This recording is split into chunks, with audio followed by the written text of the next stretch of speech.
So our turbocharged Slant 6 Duster finally got towed home, but not for what you would think. So I'm going to show you all the problems we've had with a Moser engineering rear end.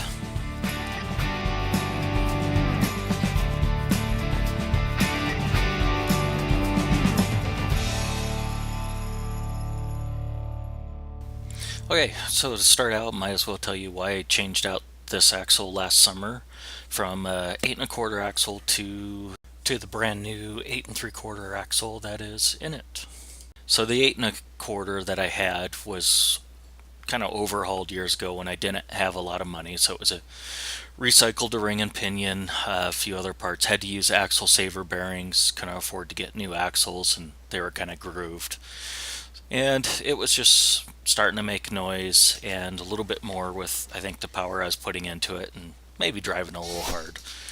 But Route 66, we actually, on freeways getting there, they had 80-mile-an-hour speed limits, but we stuck around 70 just because there was a bit of a hum coming through the whole car above that from the rear end. So it's time to upgrade so we can drive whatever is appropriate speed for where we're at.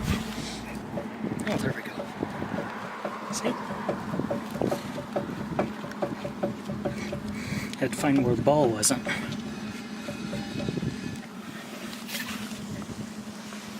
Because now that's solid, so one of them broke.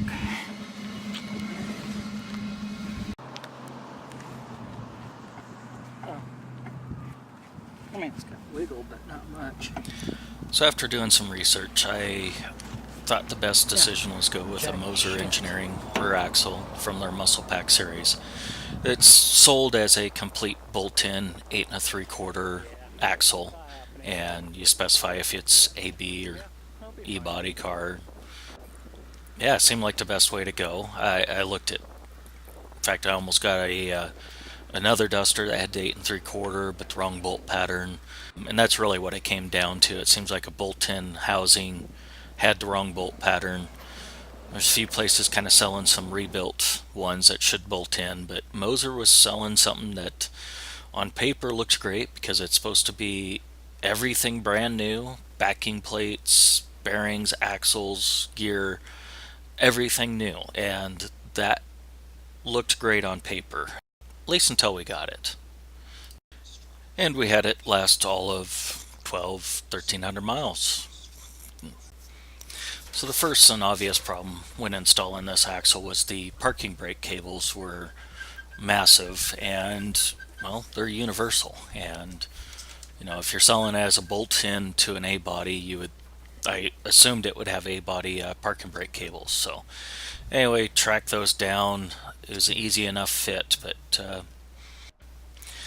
and then of course the brakes were much bigger. These are 11 by 2 1/4, which initially, just by the looking up the 11-inch, I thought, okay, they put E-body brakes on it. I could probably work with that. Worst case, get a adjustable proportioning valve, but it stops okay with it. So anyway, I've been kind of chasing a noise that was more when cornering, so unfortunately I think that led me up front and just other drivetrain issues, because let's face it, your brand new expensive axles shouldn't be giving you problems. But on the road trip, and we started to have a bit of noise. So it'd be Grangeville, that went away, then kind of hit or miss, and finally the noise was constant but didn't change. So we were a little past our halfway point, so we finished going to McCall.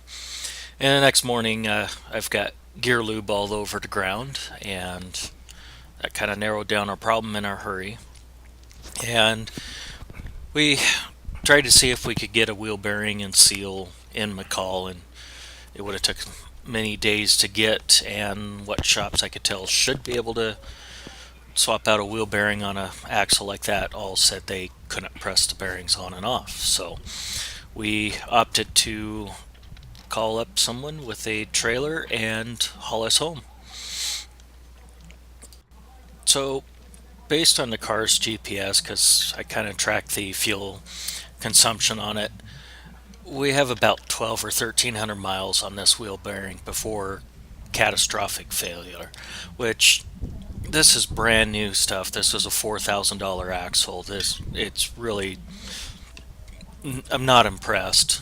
And so I tore the whole center differential out and just wanted to inspect everything, because obviously they didn't set it up well enough to begin with.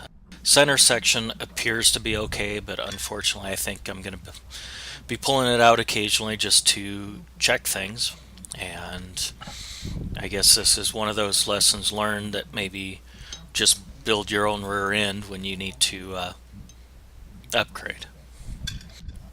So one factor where I didn't just find a Duster with 8 3/4 and upgrade it, or like swap it under this car, is from what I can find, they quit putting 8 3/4 in when they want large bolt patterns. So no matter what, I'm changing axle shafts, the drums themselves, and I obviously if it's a used one, I'm going to tear it apart. Odds of having the gear ratio I want.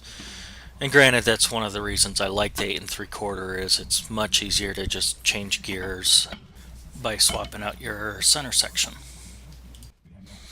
So the actual failure of this bearing was actually the cage that holds all 9 of the balls for this ball bearing in place, and that allowed those balls to freely move around, which occasionally make for some interesting movements. But that's why it was still able to drive, is technically it still had a bearing, and occasionally they were in the correct position. Now, had one or more of those balls managed to get out of the bearing, it could actually allow the entire axle shaft, brake drum, tire wheel, everything to slide out from the car. And once that brake drum is cleared, in this case about 2 1/4, 2.5 inches, you can actually blow out the rear drum brakes, including the hydraulics, and then you'll have extremely limited braking. And of course, your tire's also going to take out your quarter panel. But so anyway, that's how bad it could have went, and why we actually got towed back, knowing kind of what kind of problems we were dealing with. So and at this point, knowing that Moser's wheel bearings last all of about 1,200 miles, glad we didn't put this differential in before we did Route 66 with the car, because that would take us about 6 spare axles that we'd have to take with us, swap them out. Well, that's once catastrophically failed. So yeah, maybe we would have needed closer to 10 to make the whole trip. Not happening. And to just help you guys out, since I think anyone else that's purchased a Moser rear end complete unit's probably going to have a failure. So if you purchase it as a Ford 9-inch, obviously you're going to have all Ford parts. In this particular case, if you buy their 8 3/4, their Mopar axle, everything outside of that center differential is Ford product. So the wheel bearings are Ford, and the brakes themselves are Ford. So look things up for mid-70s Ford. So I made the effort to find appropriate parts for this, because I mean, although their axles look great, the housing and welds look great, they're using some really cheap parts, probably to try to make it a little more cost effective. But you know, it, when you only make it 1,000 miles before failure, you're not going to be happy when you spend this money. You'd rather, if you'd spent 5 grand and it never broke on you, you might be happier. But 4 grand, 1,000 miles, probably a bad purchase. And considering we priced a commercial tow and that would have been $1,000 to get home, I think I'd rather have that money in better parts inside.